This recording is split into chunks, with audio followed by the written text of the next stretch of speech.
नमस्कार, news foundation देख रहे हैं। मैं हूं आपके साथ वंदना। बिहार में 2 सीटों पर उपचुनाव हो रहे हैं, परिणाम आने बाकी हैं। हमारे साथ हैं कांग्रेस के एमएलसी प्रेमचंद मिश्रा और इनसे मेरा सवाल है कि जिस तरह से बागी तेवर कांग्रेस ने जो अपना रखी है और जो प्रचार प्रसार किया गया, उसके बाद गांव-गांव भी आप लोग घूमे, तो क्या लगता है कि ये तेवर आगे भी बरकरार रहेगा? बिल्कुल। संगठन के विस्तार के लिए अपनी गतिविधियों को हमेशा सक्रिय रखना होगा। इस उपचुनाव में दोनों सीट पर हम अपने बलबूते लड़े, तो कार्यकर्ताओं में एक उत्साह बढ़ा और लोगों ने कहा कि नहीं, पार्टी ने अच्छा निर्णय लिया है।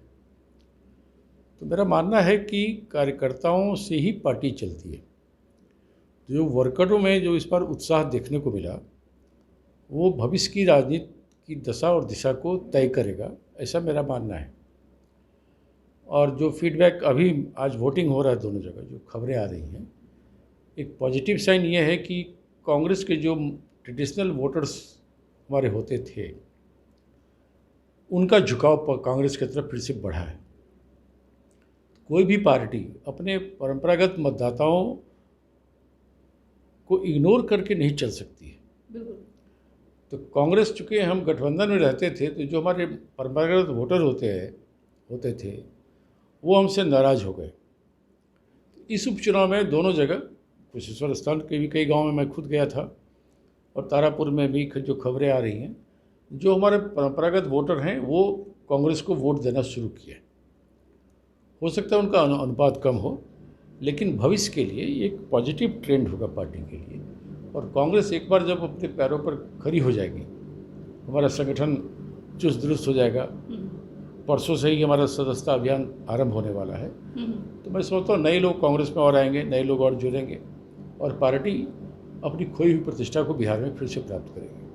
लालू प्रसाद यादव जिस प्रकार से जो बयान दे रहे हैं कि मेरी बात सोनिया गांधी से चल रही है, मेरा पार्टी का जो है वो राष्ट्रीय स्तर पे गठबंधन है, बिहार में तो ये छोटमुहिया जो नेता हैं वो बोल रहे हैं और यहाँ तक के जो भगचोंधर शब्द का भी जो उन्होंने इस्तेमाल किया, उसको लेकर के भी उन्होंने कहा है कि हम उनको ऐसा शब्द नहीं इस्तेमाल किए हैं। लेकिन हाँ, एक बात जरूर लालू प्रसाद यादव ये लगातार कह रहे हैं कि लालू जो कांग्रेस है वो लालू के ही दया से चल रही है, क्योंकि अगर जिस दिन राजद का अगर हाथ अगर छूटता है कांग्रेस से, तो फिर वो बंटाधार हो जाएगा। देखिए, लालू जी एक वरिष्ठ और अनुभवी नेता हैं बिहार के, लेकिन कई बार वो जो बयान देते हैं तो वो समझ से परे है कि आखिर कहना क्या चाहते हैं। उन्होंने कई बातें इस चुनाव के संदर्भ में कांग्रेस पार्टी को लेकर कही है। कांग्रेस के प्रभारी के बारे में अपमानजनक शब्दों का प्रयोग किया है। दूसरे सब कहते हैं कि हमारी सोनिया जी से बात हो गई। अरे, सोनिया गांधी जी से तो विभिन्न राजनीतिक दलों के नेताओं की बातचीत होती रहती है। यह कोई विशेषता नहीं रखता है। विशेषता ये रखता है कि अगर आपको कहते हैं जहाँ एक तरफ कि हम सोनिया जी के साथ, कांग्रेस के साथ राष्ट्रीय स्तर पर हमारा गठबंधन है, हम उन्हीं के साथ रहेंगे, तो फिर उनकी पार्टी को सीट क्यों नहीं दे रहे हैं? बिहार में जो कांग्रेस है, सोनिया गांधी जी की ही तो पार्टी है। और जो हमारे प्रभारी होते हैं वो कांग्रेस अध्यक्ष के बिहाफ में ही काम देखते हैं। बिल्कुल। भगचरण दास जी ने कोई अपने मन से फैसला नहीं लिया। दोनों जगह पे जो कांग्रेस का टिकट मिला है, सोनिया जी के अप्रूवल से मिला है। सोनिया जी ने टिकट दिया। और आप कहते हैं कांग्रेस के बारे में बहुत सारी ऐसी बातें जो हास्यास्पद हैं, और वो बातें हमें स्वीकार नहीं हैं। खासकर अगर आप एक तरफ कहते हैं कि हमारा राष्ट्रीय स्तर पर गठबंधन रहेगा, हम सोनिया जी को ही अपना नेता मानते हैं, तो आपको वो भी देखना पड़ेगा बिहार में कांग्रेस पार्टी का क्या वाजिब हक बनता है। और भगचरण दास जी एक कोई व्यक्ति नहीं है, वो उन्हीं के बिहाफ में कांग्रेस में काम देखते हैं और वो एकमात्र सोनिया जी के अधिकृत व्यक्ति हैं। बिहार कांग्रेस को लेकर अगर कोई भी बात होती है तो भगचरण दास जी एकमात्र, he is the only authorised person of Sonia Gandhi ji. इस चीज़ को समझना होगा। तो आप उनके लोगों को गाली देंगे, उनकी पार्टी को कमज़ोर करने का काम करेंगे बिहार में, और कहेंगे नहीं हम कांग्रेस के साथ हैं। यह कहीं न कहीं तो उनके ऊपर दबाव है। बिल्कुल।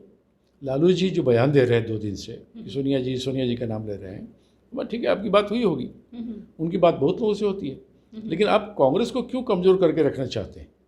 अगर बिहार में कांग्रेस मजबूत होगी तभी तो कोई गठबंधन मजबूत होगा। हमको कोई कमज़ोर करेगा और कहेगा कि हम कांग्रेस के साथ हैं, ये बातें नहीं चलेंगी। तो मैं समझता हूँ किसी भी गठबंधन में जो पार्टियां शामिल होती हैं उन्हें आपस में एक दूसरे के हितों का ध्यान और एक दूसरे के प्रति सम्मान का भाव रखना जरूरी है। 2 सीट पर अगर आप जीत जाते हैं तो क्या आगे चल करके राजद से गठबंधन करेंगे?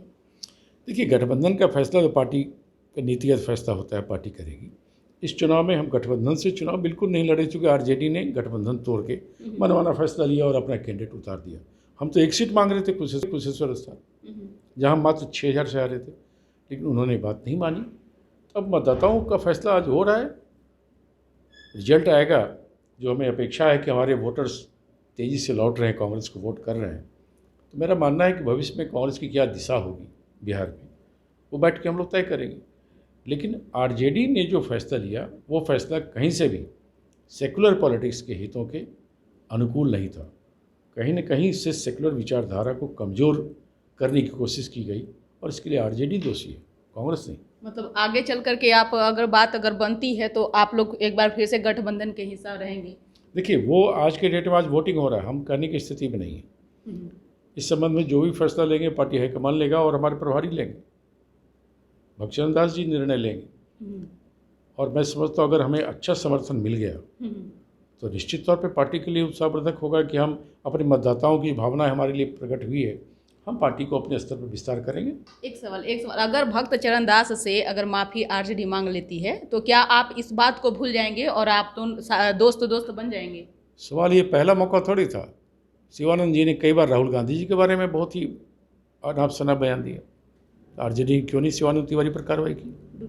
अगर कोई कांग्रेसी तेजस्वी यादव जी को गाली देगा तो हम उस पर कार्रवाई करते हैं ना, गठबंधन में अगर है तो आपके नेता बार बार न सिर्फ भक्तचरण दास जी बल्कि राहुल गांधी जी के खिलाफ बयान दिया है, कांग्रेस के बारे में खिलाफ बयान देते रहते हैं। इवन जगदानंद बाबू ने उसमें कि हमारे प्रभारी शक्ति सिंह गोहिल जी के बारे में कहा, कौन है गोहिल? हम नहीं जानते किसी गोहिल को, क्या हम कहें कि कौन है तेजस्वी यादव? तो आरजेडी के नेताओं का जो बयान आता है वो कांग्रेस के खिलाफ ज़्यादा आता है, बीजेपी के खिलाफ नहीं आता। तो ये तो आरजेडी को तय करना पड़ेगा, उसका दुश्मन बिहार में बीजेपी है या कांग्रेस है, यह उनको तय करना होगा। 2 सीट अगर जदयू जीतती है, क्योंकि वो दोनों सीट जदयू के पहले से रहा है, तो अगर क्या लगता है कि बिहार में स्थिति यही बनी रहेगी? स्वाभाविक है। देखिए, इस उपचुनाव के रिजल्ट से सरकार के ऊपर कोई असर नहीं पड़ने वाला। जेडीयू की सीट थी, जेडीयू की सीट आ जाएगी। अगर मान लीजिए जेडीयू जीतती है, आरजेडी जीतती है तो वो विपक्ष की पार्टी है, लेकिन अगर कांग्रेस जीतती है तो जो निर्णय कांग्रेस ने लिया कि हमें अकेले लड़ना है, उसको उस संबंध में पार्टी भविष्य में क्या हमारी दिशा और दशा होगी उसके लिए नीतिगत फैसला होगा। तो कांग्रेस के भविष्य के लिए यह उपचुनाव काफ़ी निर्णायक होने वाला है। तो मैं समझता हूँ बिहार के मतदाता खासकर कुशेश्वर स्थान और तारापुर में इन चीज़ों को गौर करेंगे। हम लोगों ने अपने प्रचार के दौरान भी किया और कहा कि यह उपचुनाव कांग्रेस के लिए विशेष महत्व रखता है, जेडीयू और आरजेडी के लिए उतना महत्व नहीं रखता है, क्योंकि उन लोगों की स्थिति वही होगी, हारने से भी वही होगी, जीतने से भी वही होगी। लेकिन अगर हम जीतते हैं एक मतदाताओं का समर्थन और मैसेज मिलेगा कि कांग्रेस अपने रास्ते पर आगे बढ़े, तो मैं समझता हूँ ये उपचुनाव कांग्रेस के लिए महत्वपूर्ण है। मेरी ये सवाल इसीलिए थी, और हाँ, खास करके है कि राजद की ओर से ख्याली पुलाव पकाए जा रहे हैं कि 2 सीट जीत जाएंगे तो तोड़ मरोड़ कर सरकार बनाएंगे।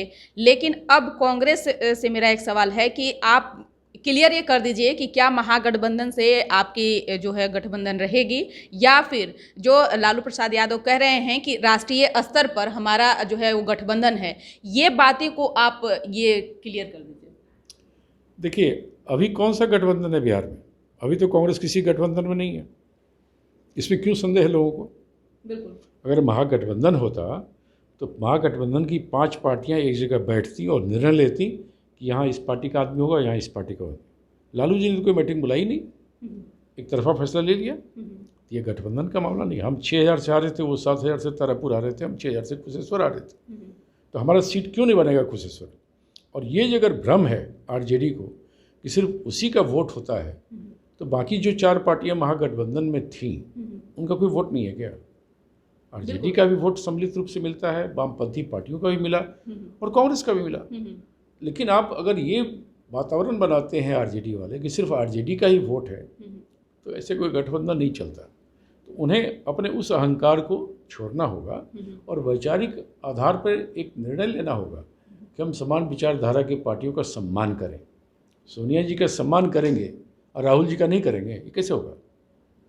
2024 में तो आपको कांग्रेस के ही अगुवाई में कोई गठबंधन बनेगी जो बीजेपी को हरा सकती है, ये तो क्लैरिटी है। बिल्कुल, ये किसी को भ्रम नहीं रहना चाहिए। और हमारे नेता राहुल गांधी ही प्रधानमंत्री पद के उम्मीदवार होंगे। जो कांग्रेस के नेता को अपना नेता मान के लोकसभा चुनाव में उतरेगा, हम उनको साथ लेके चलेंगे। लेकिन कांग्रेस को गाली देके, कांग्रेस पार्टी को एक राज्य में कमज़ोर करके कांग्रेस के साथ रहने की बात कर रहे हैं, ये भ्रम फैलाने की कोशिश के अलावा और कुछ नहीं। बिल्कुल। तो आप सुन रहे थे कि क्या कुछ कह रहे थे प्रेमचंद मिश्रा। इन्होंने साफ तौर से कह दिया है कि लालू यादव चिल्ला चिल्ला कर ये कहते चल रहे हैं कि सोनिया गांधी से मेरी बातें हो रही है, राष्ट्रीय स्तर पर मेरा गठबंधन है। तो प्रेमचंद मिश्रा ने ये क्लियर कर दिया है कि अगर राजद की ओर से माफ़ी भी मांगा जाता है तो कांग्रेस आगे ये विचार करेगी कि क्या गठबंधन बिहार में रहेगा या फिर राष्ट्रीय स्तर पर गठबंधन रहेगा। इस खबर बस इतना ही। देखते रहिए न्यूज़ फॉर नेशन। धन्यवाद।